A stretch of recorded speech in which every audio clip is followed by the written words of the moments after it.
పిలువద్దము నిన్ను ఎప్పుడైనా నువ్వు ఎవ్వరు అని అడిగేనా ఆ చిత్రమే గమనిస్తున్నా కొత్తగా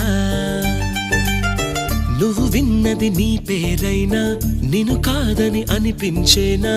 ఆ సంగతి కనిపెడుతున్నా వింతగా నీ కన్నుల మెరిసే రూపం నాదేనా అనుకుంటున్నా నీ తేనెల పెదవులు పలికే తీయదనం నా పేరేనా అది నువ్వే అని నువ్వే చెబుతూ ఉన్నా